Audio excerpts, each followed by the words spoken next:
Bismillahirrahmanirrahim. Assalamualaikum warahmatullahi wabarakatuh. Waalaikumsalam warahmatullahi wabarakatuh. Alhamdulillahi rabbil alamin. Wassalatu wassalamu ala al-mab'uthi rahmatan lil alamin. Nabiyina Muhammad wa ala alihi wa sahbihi wa man tabi'ahum bi ihsanin ila yaumiddin, amma ba'd. Kaum muslimin dan muslimat, jemaah salat subuh yang saya hormati dan saya muliakan. Alhamdulillah, kebahagiaan untuk saya di pagi hari ini bersama dengan saudara-saudari sekalian, bapak-bapak dan ibu-ibu, saudara-saudari yang saya hormati dan saya muliakan. Semoga Allah Subhanahu wa taala selalu menurunkan kepada hati-hati kita semua ketenangan dan sakinah, memudahkan kita semua di atas petunjuk dan kebaikan, dan semoga Allah Subhanahu wa taala selalu memberikan hidayah, taufik, inayah dan bantuannya kepada kita semua supaya lebih dekat kepadanya dan selalu beramal dengan hal yang terbaik dan dicintai oleh Allah Subhanahu wa taala. Innahu waliyyu dzalika wal qadiru alaih. Kemudian saya berterima kasih kepada pihak takmir masjid atas kesempatan yang telah diberikan dan kepada seluruh teman-teman yang menjadi sebab terselenggaranya acara kebaikan ini, dan semua yang telah berbuat baik di dalam kegiatan ini. Semoga Allah Subhanahu wa taala melipat gandakan pahala untuk semuanya, menjadikan hal tersebut di dalam timbangan kebaikan kita, dan semoga Allah yang mempertemukan kita di tempat yang mulia ini selalu mempertemukan kita di dunia di atas kebaikan dan mengumpulkan kita semua kelak di kemudian hari di surga Allah Subhanahu wa taala yang penuh dengan keutamaan. Innahu waliyyu dzalika wal qadiru alaih.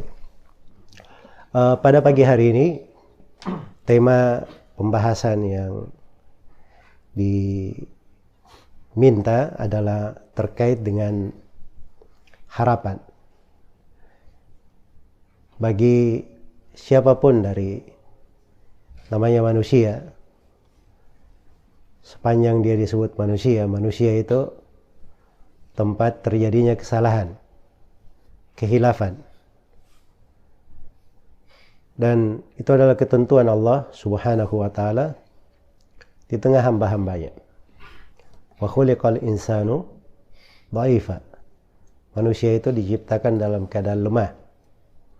Dan Rasulullah sallallahu alaihi wasallam telah mengingatkan, laulam tudnibu, andai kata kalian tidak berdosa, kalian akan dibuat pergi oleh Allah, kemudian Allah akan datangkan satu kaum yang berdosa, kemudian mereka bertobat kepada Allah Subhanahu wa taala.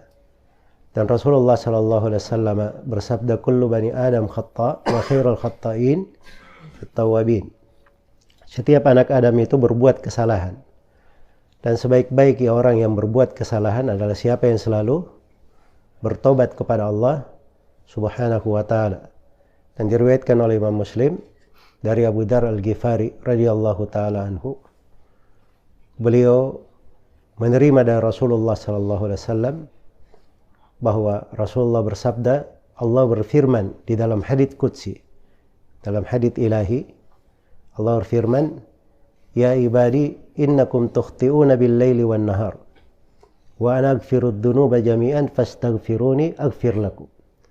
Wahai hamba-hambaku, sungguhnya kalian berbuat kesalahan siang dan malam, dan aku maha mengampuni dosa. Maha mohon ampunlah kalian kepadaku, sesungguhnya aku adalah maha pengampun lagi maha penyayang. Di kesempatan ini saya akan bercerita tentang sebuah ibadah yang sangat agung. Ibadah yang merupakan ibadahnya para nabi dan para rasul, dari sebab yang membawa ketenangan dan kebahagiaan di dalam kehidupan. Ibadah yang merupakan ciri pembeda antara seorang mukmin dan selain mukmin. Ibadah ini namanya ar-raja, namanya harapan. Dia bernama harapan. Allah Subhanahu wa taala berfirman, "Malakum la tarjuna lillahi waqara."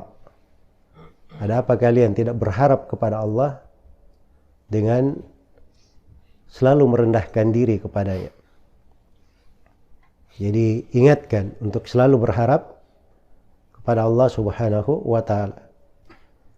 Bahkan harapan itu dikatakan sebagai ciri orang yang ingin meraih surga. Faman kana yarju liqa'a rabbih falyamal amalan salihan wa la yusyrik bi ibadati rabbih ahada. Barang siapa yang berharap perjumpaan dengan Rabb-nya, dia berharap menghadap kepada Allah, dia diridhai, dia berharap akan melihat kepada wajah Allah di hari kiamat, maka hendaknya beramal dengan amalan yang salih dan jangan dia berbuat kesyirikan dalam ibadah kepada Allah Subhanahu wa taala. Dan di surah An-Nisa ini surah Madaniyah, turun di Madinah setelah Nabi sallallahu alaihi wasallam dan para sahabatnya berhijrah di Madinah. Allah berfirman kepada para sahabat, sebab kadang di fase Madinah itu fase yang di dalamnya ada pembelaan terhadap umat Islam, yang kadang di belakang hal tersebut terjadi pengorbanan dengan jiwa, dengan darah, dan itu tentunya membawa kepedihan. Maka Allah Subhanahu wa taala berfirman kepada umat Islam, in takunu ta'lamuna fa innahum ya'lamuna kama ta'lamun wa tarjuna minallahi ma la yarjun. Kalau kalian merasakan hal yang menyakitkan, maka kaum kafir itu juga merasakan hal yang sama. Mereka juga pernah menimpa kekalahan sebagaimana kalian pernah tertimpa kekalahan juga. Tapi yang membedakan apa? Kalian mengharapkan dari Allah apa yang mereka tidak harapkan. Itu hal yang membedakan seorang mukmin dan selain mukmin. Mukmin itu besar harapannya kepada Allah Subhanahu wa taala. Karena itulah saya akan membacakan beberapa ayat dalam Al-Quranul Karim. Dan ayat ini diberi satu judul pembahasan di buku-buku yang memuat tentang ilmu-ilmu Al-Quran. Ayat-ayat ini disebut sebagai arja ayat fil Quran. Ayat yang paling banyak memuat harapan bagi siapa yang membacanya di dalam Al-Quran. Jadi ada sejumlah ayat disifatkan seperti itu sehingga dikhususkan oleh As-Suyuti rahimahullah satu pembahasan tentang hal tersebut. Di antara ayat yang paling populer dari ayat-ayat yang di dalamnya terdapat banyak harapan bagi siapa yang membacanya dari umat Islam, kaum muslimin dan muslimat, adalah firman Allah Subhanahu wa ta'ala di surah Az-Zumar. Qul ya ibadiyalladzina asrafu ala anfusihim la taqnatu min rahmatillah innallaha yaghfirudz dzunuba jami'an innahu huwal ghafurur rahim. Jadi ini ayat ini luar biasa ya dari sudut kandungannya. Ayat yang ke-53 dari surah Az-Zumar. Karena Allah memerintah kepada nabinya, "Qul," katakan wahai Nabi Muhammad, sampaikan kepada mereka, sampaikan firmanku,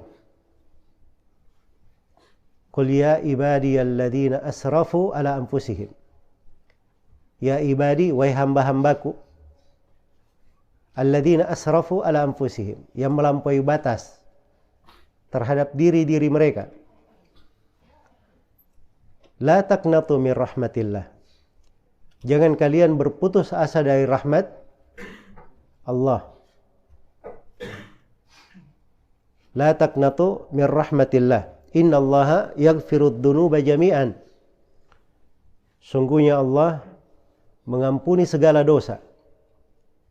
Mengampuni dosa-dosa seluruhnya. Innahu huwal ghafurur rahim. Dialah Allah yang Maha Pengampun lagi Maha Penyayang.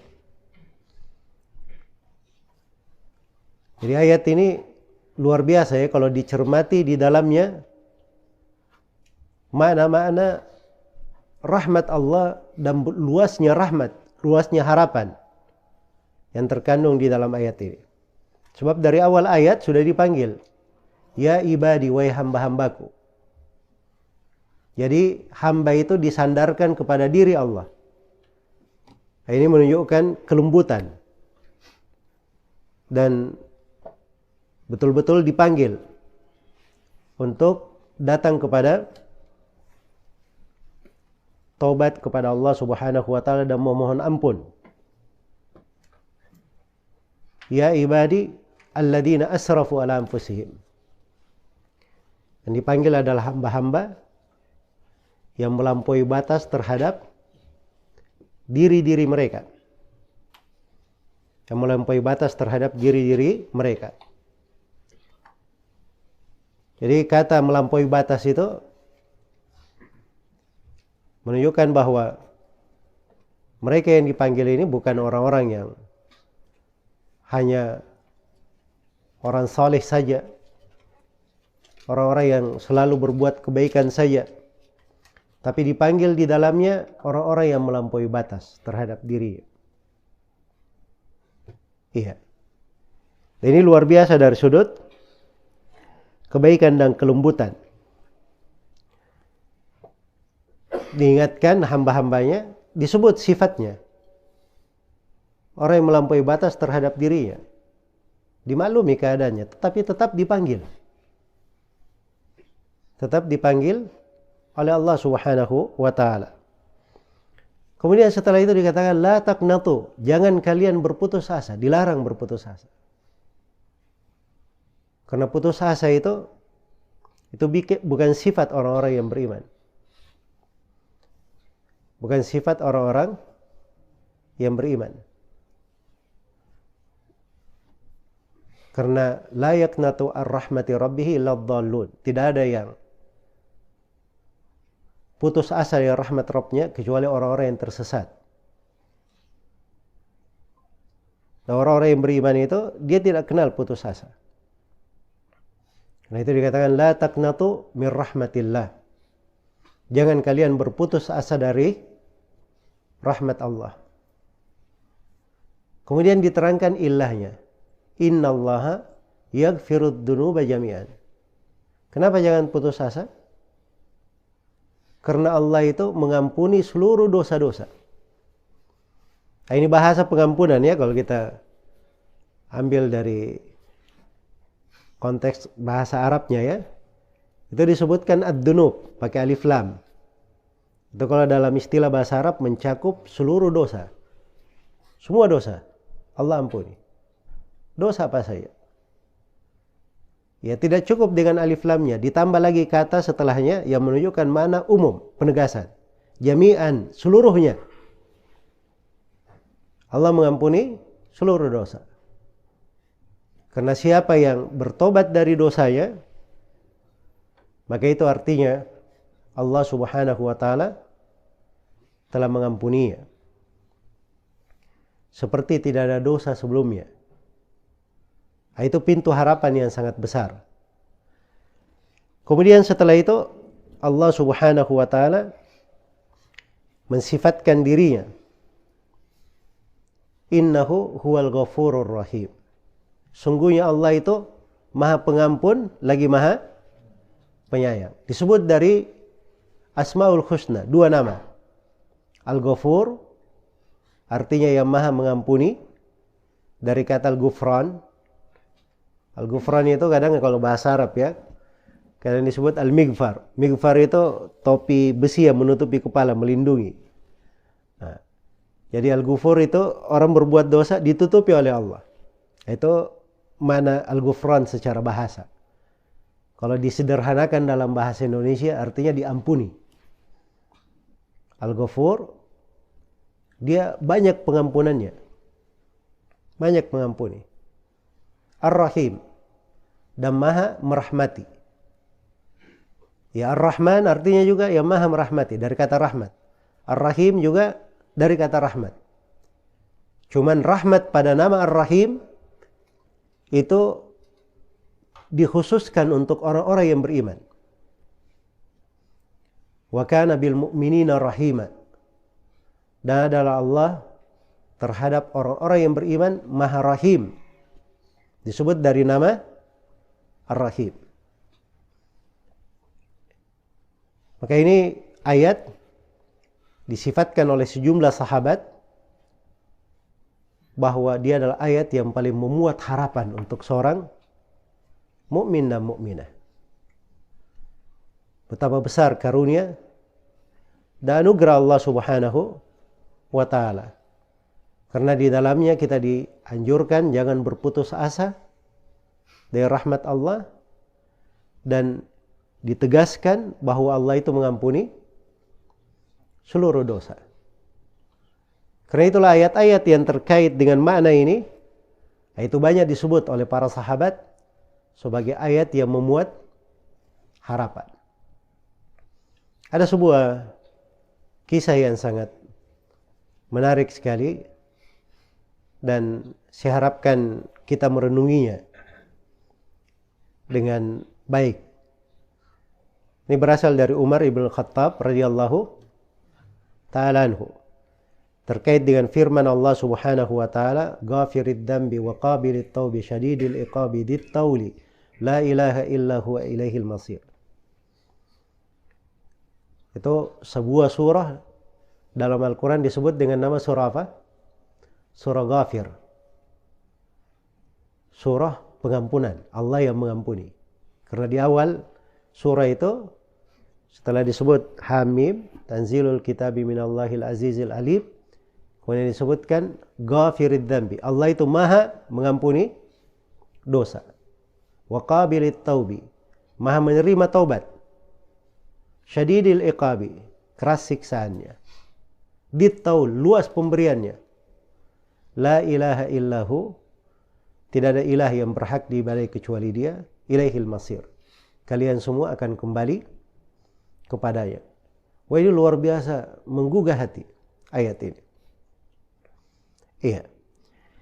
Ya, suatu hari Umar ibn Khattab radhiyallahu taala anhu menanyakan tentang sebagian orang yang biasanya orang ini datang kepada Umar ibn Khattab. Dia dari penduduk Syam. Jadi Umar tinggal di Medina, orang ini tinggal di mana? Di Syam, di Damaskus sekarang ini. Iya. Jadi orang ini dari orang yang memiliki wilayah, kekuasaan. Dan kalau dia datang kepada Umar ibn Khattab radhiyallahu taala anhu, dijamu oleh Umar.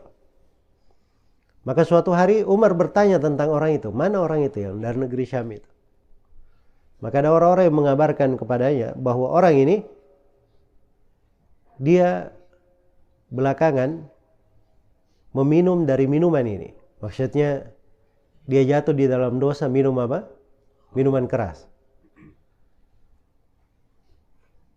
Maka Umar ibn Khattab radhiyallahu taala anhu mendoakan untuknya.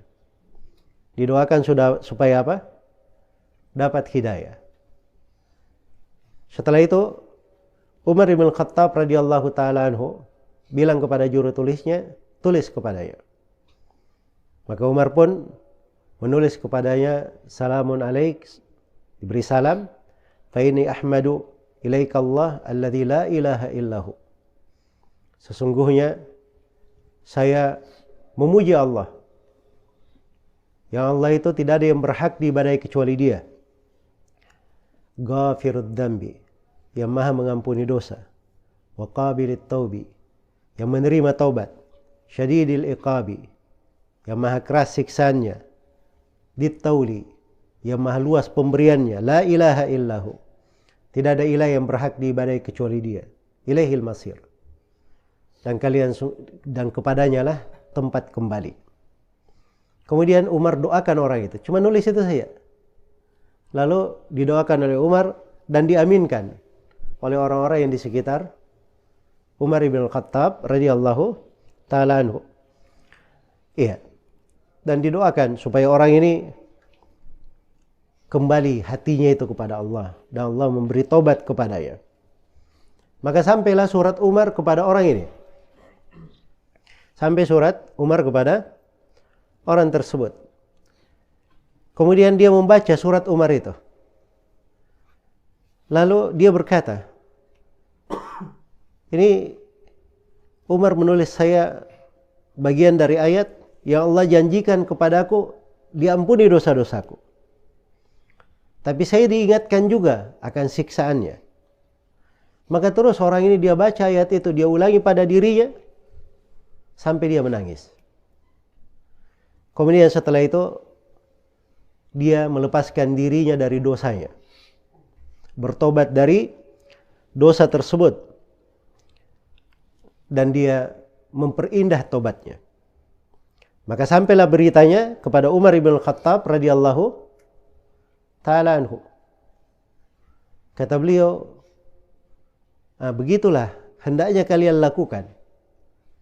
Kalau ada dari saudara kalian yang tergelincir di dalam kesalahan, fasaddiduhu, maka bantulah dia untuk lurus, wafiquhu, dan ajak dia untuk berada di atas taufik, di atas jalan yang diridhai oleh Allah Subhanahu wa taala.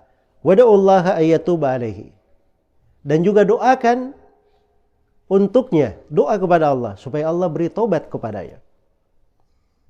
Nah, ini juga penting sekali ya dari etika dan adab ini. Sebab kadang kita melihat saudara kita jatuh dalam kesalahan. Ya. Yang menjadi masalah ini kadang kita menertawakan orang jatuh dalam kesalahan atau membiarkannya ya di dalam kesalahan tersebut.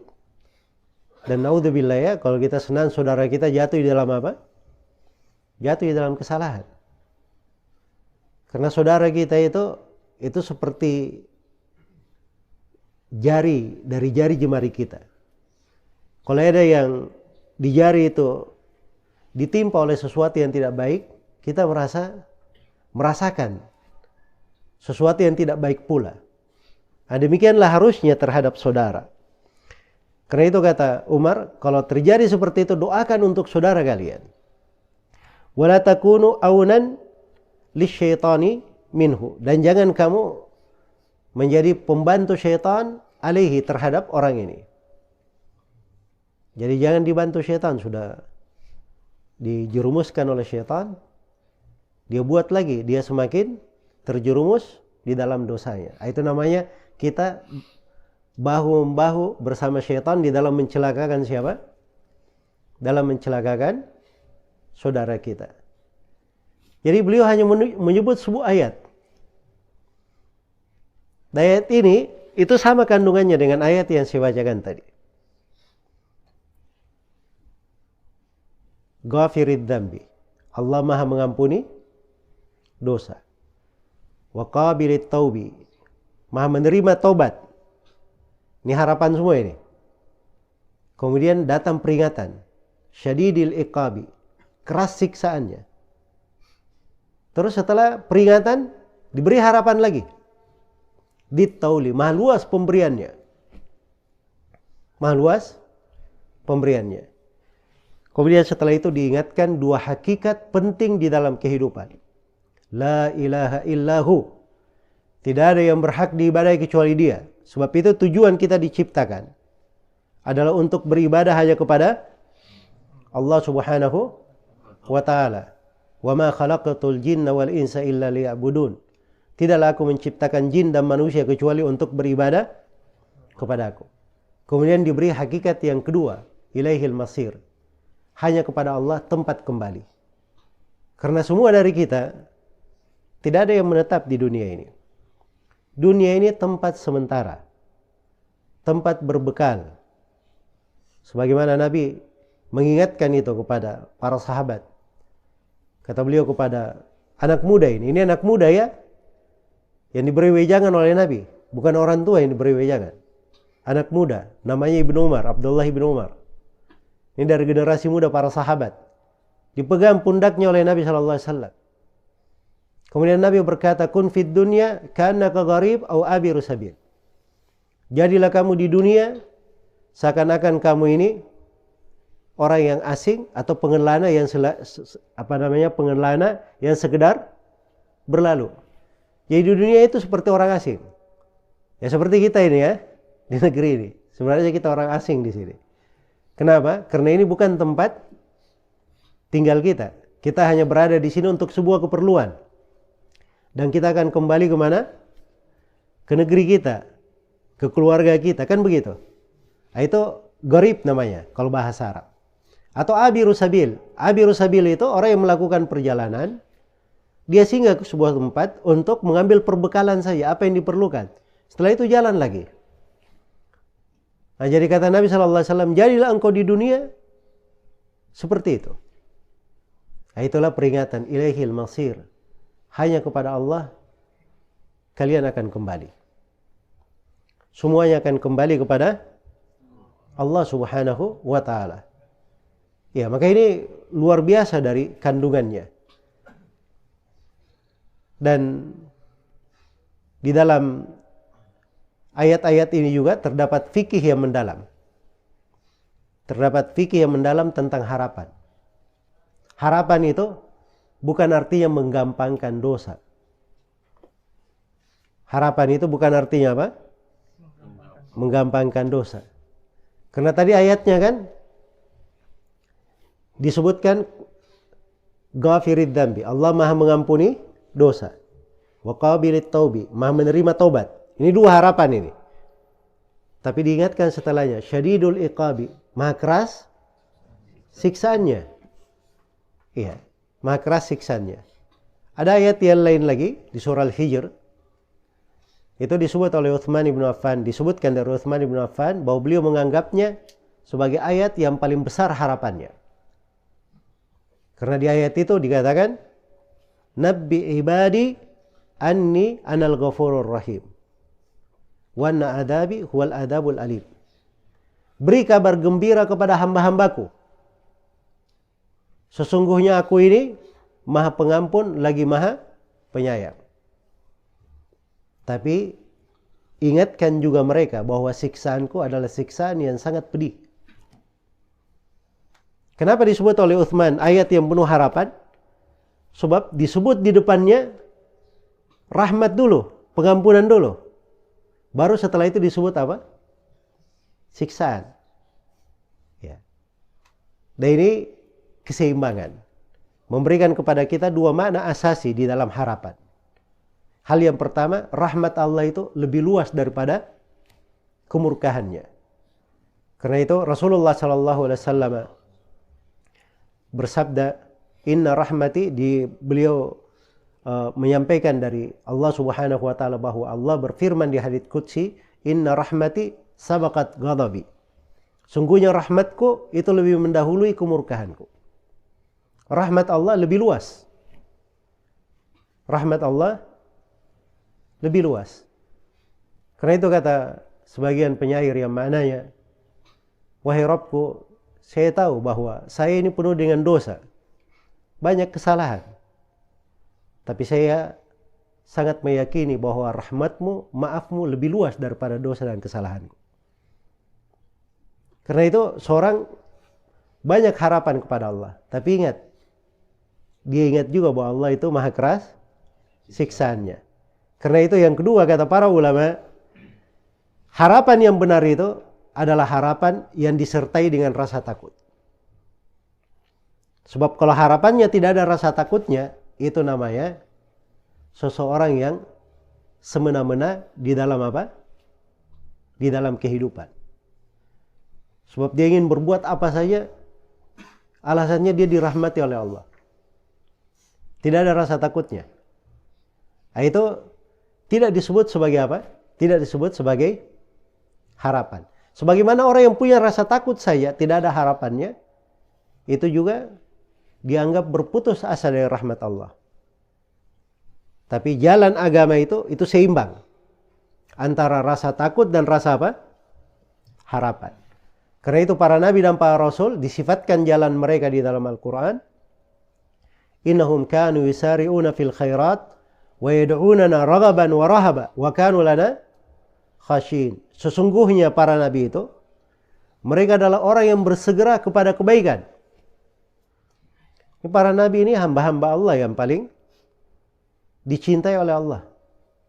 Dijamin masuk surga. Bersamaan dengan itu mereka bersegera kepada kebaikan. Itu dari keindahan hati. Karena itu suatu hari Nabi SAW beliau sholat sampai pecah-pecah kakinya. Aisyah bertanya kepada ya Rasulullah, kenapa engkau lakukan itu? Padahal telah diampuni dosa-dosamu apa yang telah lalu dan apa yang akan datang. Kata Nabi SAW, apalah akunu abdan syakura? Tidakkah pantas saya menjadi seorang hamba yang bersyukur? Jadi dari kebaikan yang Allah berikan kepadanya, Rasulullah berusaha untuk menjadi hamba yang terbaik kepada Allah Subhanahu wa taala, bersyukur kepadanya.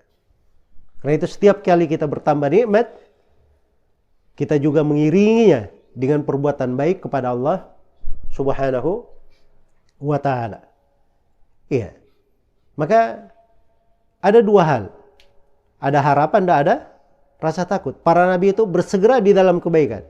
Dan mereka berdoa kepada kami, beribadah kepada kami dalam keadaan penuh rasa takut dan penuh harapan. Itu dua sifatnya para nabi dan para rasul. Wa kanu lana khashin.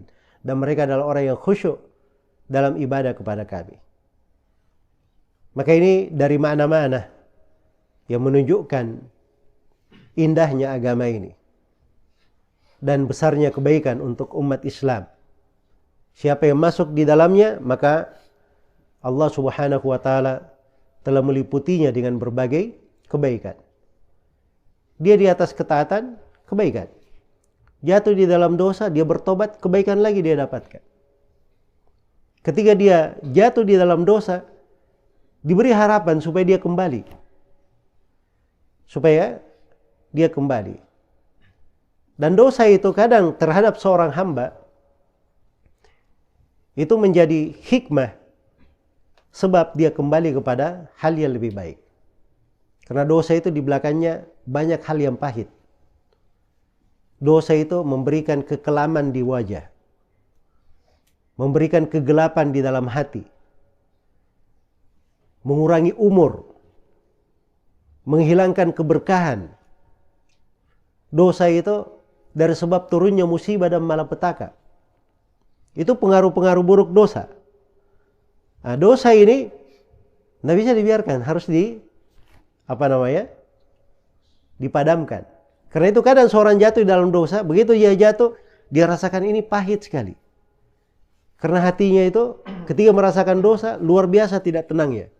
Begitu dia bertobat, barulah dia dapat ketenangan. Nah, ketika dia tobat, mungkin itu menjadi sebab dia lebih istiqamah. Sudah pernah merasakan yang pahit, masa dia jatuh lagi kepada yang pahit? Nah itu kata Nabi SAW, al-mu'min la yuldagul mu'min min juhrin wahidin marratain. Seorang mukmin itu tidak jatuh di dalam lubang binatang buas sebanyak 2 kali. 1 kali saja. Sudah pernah jatuh 1 kali, disengat binatang buas, ya di lubang itu, dia sudah tahu bahwa ini jangan dia injak lagi. Nah, itu seorang mukmin seperti itu. Nah, karena itulah kalau seorang dia selalu berharap kepada Allah Subhanahu wa taala dan memohon dari ampunannya, maka itu adalah sebuah ibadah yang sangat besar. Itu namanya harapan. Itu namanya harapan. Dan yang terakhir, dan tentunya ayat-ayat seputar harapan ini banyak sekali ya. Ya, yang dikatakan ayat yang paling banyak harapannya saja itu ada sekitar 20 ayat. Disebut oleh Suyuti rahimahullah. Belum lagi ayat-ayat yang terdapat di dalamnya harapan umum. Dan Al-Quran itu siapa yang membacanya seorang akan penuh harapan di dalamnya. Iya. Tetapi di sini ada satu hal yang ingin saya tutup dengannya, bahwa harapan itu harus disertai dengan amalan. Harus disertai dengan amalan. Sebab kalau tidak ada amalannya itu namanya berangan-angan. Dibedakan ya antara berharap dan apa? Berangan-angan. Antara roja dan seseorang itu hanya berhayal. Itu dibedakan. Karena itu ayat di akhir surah Al-Kahfi, "Faman kana yarju liqa'a rabbih falyamal amalan salihan wa la yusyrik bi ibadati rabbih ahada." Siapa yang roja, berharap, itu kata roja di situ. Dia berharap liqa'a rabbih, berjumpa dengan Rabbnya. Apa makna liqa'a rabbih? Itu terjemahan maknanya ya, liqa'a rabbih. Kalau di penafsirannya para ulama sebutkan dua makna. Makna yang pertama, liqa'a rabbih, dia menghadap kepada Allah, dihisab segala amalannya, dan dia di kondisi diridhai dan diterima oleh Allah. Itu yang pertama. Siapa yang berharap menghadap kepada Allah dan dia diridhai, syaratnya ada dua. Disebut di akhir ayat. Itu makna yang pertama. Makna yang kedua, liqa'a rabbih, perjumpaan dengan Rabbmu, itu artinya melihat wajah Allah Subhanahu wa taala di sorga. Sebab kenikmatan yang terbesar di sorga apa itu? Bertemu dengan Allah. Melihat kepada wajah Allah Subhanahu wa taala. Itu kenikmatan yang terbesar. Tidak ada yang lebih besar daripada itu. Karena itu datang di tafsir ayat di surah Yunus, lilladzina ahsanul husna wa ziyadah. Bagi orang yang berbuat baik di kehidupan dunia ini, berislam dan mengikuti sunnah Nabi, maka dia akan mendapatkan sorga al-husna. Dijanjikan sorga. Bukan cuma sorga saja, wa ziyadah, dan ada tambahannya. Tambahannya ini apa? Itu diterangkan secara jelas oleh Nabi SAW di dalam haditsnya di Sahih Muslim. Nabi berkata tambahannya adalah melihat kepada wajah Allah Subhanahu wa taala. Iya. Dan di dalam riwayat yang lain, di hadits Abu Sa'id Al-Khudri, di riwayat Bukhari dan Muslim, disebutkan ketika penduduk sorga sudah masuk ke dalam sorga, sudah memperoleh berbagai kenikmatan, maka Allah berfirman kepada mereka, "Hal azidukum? Inginkah kalian aku tambah kenikmatan?" Penduduk sorga berkata, "Wahai Rabb, kenikmatan apa lagi yang lebih besar daripada ini? Bukankah kami sudah dimasukkan ke sorga, kami diselamatkan dari api neraka, dan tidak diberikan berbagai keutamaan?" Tiga hal mereka sebut. Masuk sorga. Yang kedua apa? Diselamatkan dari api neraka. Itu nikmat, disebut nikmat keselamatan dari api neraka, itu nikmat lagi. Makanya setiap orang yang masuk ke sorga itu pasti pernah melihat neraka. Dan itu sumpah Allah kepada seluruh makhluk yang diciptakan. Semuanya pasti melihat neraka. Termasuk para nabi dan para rasul. Allah bersumpah di dalam Al-Quran, "Wa minkum illa wariduha kana ala rabbika hatman maqdiyan." Tidak ada seorang pun di antara kalian kecuali akan mendatangi neraka jahanam. Itu adalah ketentuan dari Rabbmu yang sudah tidak bisa dirubah, sudah dipastikan. "Tsumma nunajjil ladzina taqaw wa nadharu adh-dhalimina fiha jithiya." Kemudian kami selamatkan orang-orang yang bertakwa. Dia lihat neraka. Jadi itu makna mendatangi neraka. Sebagian ulama ada yang mengatakan dia mendatangi melewati jembatan yang dihamparkan di atas punggung neraka jahanam. Dan sebagian ulama lagi mengatakan maknanya dia masuk benaran ke neraka. Melihatnya, setelah itu dikeluarkan. Jelas ya? Sebab kalau dia sudah lihat neraka, dahsyatnya, kengeriannya, kemudian dia diselamatkan, wah itu kesyukuran tersendiri. Alhamdulillah saya diselamatkan dari neraka ini. Segala puji bagi Allah Subhanahu wa ta'ala. Maka penduduk sorga berkata, "Wahai Rabb kami, tambahan apa lagi? Kami sudah dimasukkan ke sorga, diselamatkan dari api neraka, diberi berbagai nikmat dan karunia." Maka disingkaplah tirai. Mereka pun melihat kepada wajah Allah Subhanahu wa ta'ala. dan mereka pun mengetahui tidak ada kenikmatan yang lebih besar melebihi melihat wajah Allah Subhanahu wa ta'ala. Itulah ayat yang kita baca tadi di salat subuh. Wujuhu yawma idin nadhirah ila rabbiha nadhirah. Ada wajah-wajah pada hari kiamat berseri-seri, sangat gembira. Kenapa? Karena dia melihat kepada wajah Rabbnya. Semoga Allah Subhanahu wa ta'ala menjadikan kita semua sebagai penduduk surganya dan memberikan karunia kepada kita semua bisa melihat wajah Allah Subhanahu wa ta'ala pada hari kiamat.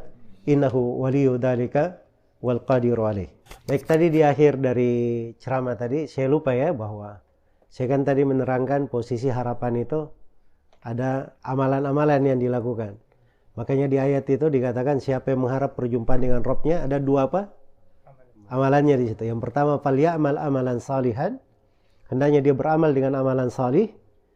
Kemudian yang kedua, wala yusyrik bi ibadati rabbih ahada. Jangan dia pernah berbuat kesyirikan dalam ibadah kepada Rabbnya. Jadi harapan itu harus berbanding lurus.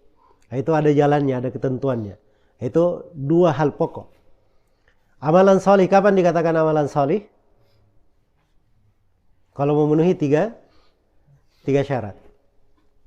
Itu kaidah ya. Kalau mau tahu amalan salih kita lakukan, itu amalan salih. Nah, periksa tiga syarat ini. Syarat yang pertama, pelaku amalan salih itu adalah seorang muslim yang bertauhid, tidak pernah berbuat kesyirikan. Itu satu. Terus yang kedua, amalan salih itu dilakukan dalam keadaan ikhlas. Hanya untuk Allah. Ya kalau dia beramal salih untuk manusia, dipuji manusia, itu bukan amalan salih namanya. Iya. Kemudian yang ketiga, amalan salih itu dari syaratnya dia harus sesuai dengan petunjuk Nabi Shallallahu Alaihi Wasallam. Karena Nabi Shallallahu Alaihi Wasallam bersabda, "Man amila amalan laisa alaihi amruna fahuwa rad." Siapa yang beramal dengan amalan tidak dibangun di atas tuntunan kami, maka itu adalah amalan yang ditolak. Jadi itu tiga syarat amalan salih. Kemudian dikatakan wala yusyrik bi ibadati rabbih ahada. Jangan dia mempersekutukan Allah dengan siapapun. Itu penting sekali di dalam kehidupan. Sebab seorang itu dia jatuh dalam dosa apapun, jangan jatuh di dalam dosa kesyirikan. Dan ini juga dari ayat yang penuh harapan. Innallaha la yaghfiru an yushraka bih wa yaghfiru ma duna dzalika liman yasha. Allah tidak mengampuni dosa kesyirikan dan mengampuni seluruh dari dosa selain daripada itu. Selain daripada dosa tersebut.